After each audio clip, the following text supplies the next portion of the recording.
So you're finally ready to pitch your startup. You've got the big meeting with investors, and you want them to not just get your idea, but to really get behind you. Right, like really buy in. Totally. Yeah. But you know what they say about first impressions, right? Oh, absolutely. You only get one shot, especially in the fast-paced world of startups. For sure. And that first impression, a lot of times it all comes down to your pitch deck. It's true. You need a winning pitch deck. It's not just putting together some slides. It's got to be strategic. So it's more than just a presentation. Way more. You're basically taking your entire business vision and you're like compressing it. It's going to be short, compelling, grab their attention, and leave them wanting more. It's a tall order.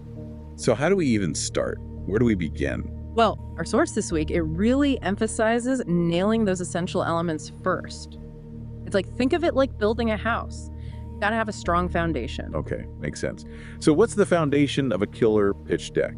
First things first, got to nail that visual appeal. Right, because nobody wants to look at an ugly slideshow. Exactly. Investors see so many decks, like a constant stream. You've got to stand out, a clean layout, good fonts, a little color if it makes sense.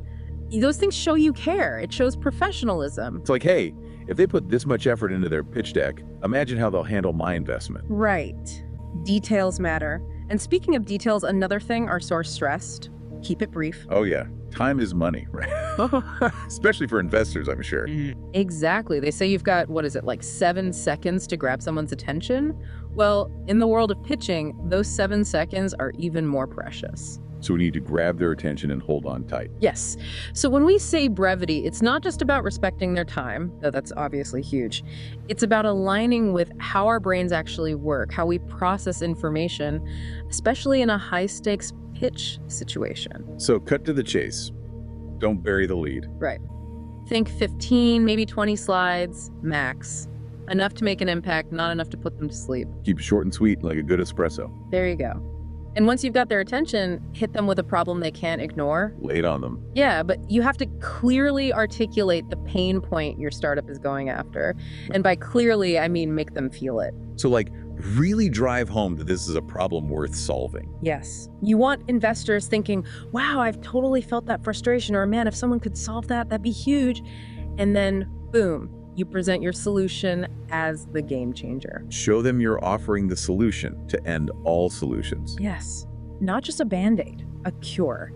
And here's where it gets really interesting. Don't shy away from the competition. Oh, interesting. So, like, acknowledge it head on. Exactly. Our source this week, it actually suggests tackling it directly. Acknowledging your competitors, it shows you understand the market, that you're not naive about the challenges. That you've done your homework. Exactly. But the real trick is highlighting what makes your solution different. So what sets you apart from the crowd? Exactly. Why should they invest in you? Right. Is it your tech, your team, your approach? What is it? You've got to pinpoint that special something that makes you stand out. But even with a great idea and a sharp presentation, it's not enough. You need more. You got to bring the story to life. The story. Yeah. Yeah. Think about it. We connect with stories, right? Not just bullet points and data. Remember the last time you saw an amazing movie? Or read a book that just like blew you away? Yeah, okay, yeah. It was the story that hooked you. And that's what you want your pitch deck to do. You want investors to be on the edge of their seats. So how do we do that? How do we actually like weave a spellbinding story into our pitch? Well, our source actually breaks it down really well. And step one is this. You got to go beyond just stating your why.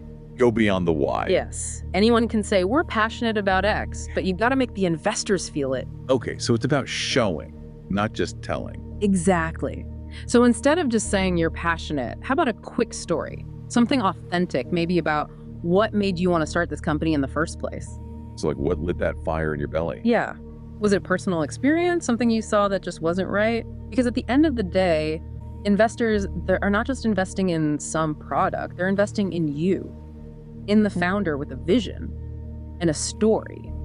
They want to be a part of that journey. Exactly. And speaking of journeys, the source we're looking at, it suggests structuring your whole pitch like, a classic story. Oh, interesting. Yeah. Like with a beginning, middle, and end. You got it.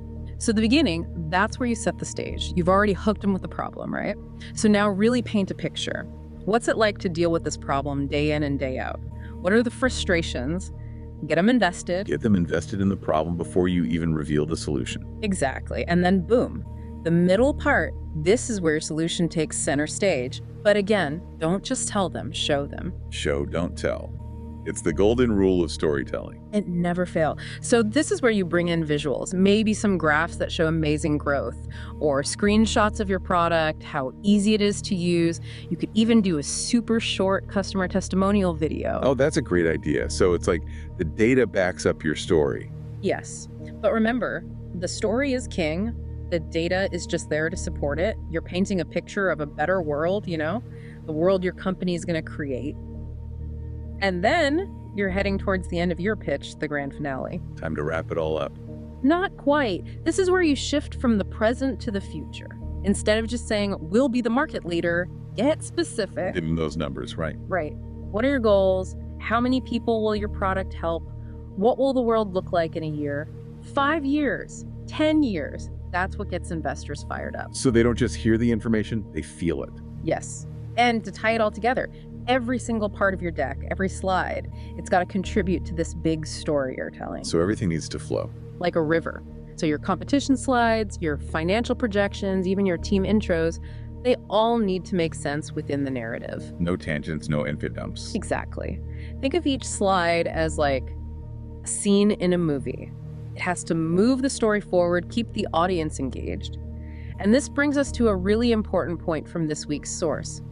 Data by itself isn't enough. It's like you need the data for sure. It's crucial, but it's got to fit into a bigger picture. Right. A story that really grabs them. Exactly. That's where the magic really happens, when they connect with it on an emotional level. It's not just about understanding the idea, but believing in it. Because, when these investors are sitting there listening to all these pitches, they're not just like robots processing data points, right? Definitely not. They're imagining the future. What your company could be, the impact it could have. Exactly. And that's what stories do, right? They make us feel something. So it's about connecting with them on a human level. Yeah, and let's face it, people remember stories. They might forget the exact numbers you threw at them, but they remember how you made them feel. That's so true. A good story stays with you. Exactly. So if you're about to walk into that pitch room, remember this. You're not just presenting a pitch deck. It's so much bigger than that. Way bigger. You're sharing your passion, your vision, your dream. Let that shine through. Don't be afraid to be bold. Exactly. You're building a bridge between this amazing thing you've created and the future. And you're inviting these investors to cross that bridge with you. So it's almost like if your pitch deck were an advertisement. Ooh, I like this. What story would it tell? How would it make people feel? That is a powerful question. It's about finding that unique angle, that emotional core that'll really resonate. Because in the end, it's about convincing those investors that this isn't just another business, it's a mission worth getting behind. It's about changing the world. Well, on that note, we'll leave you with that thought. Go out there and create those winning pitches. You got this. Your pitch deck is your canvas. Your story is your masterpiece. We believe in you.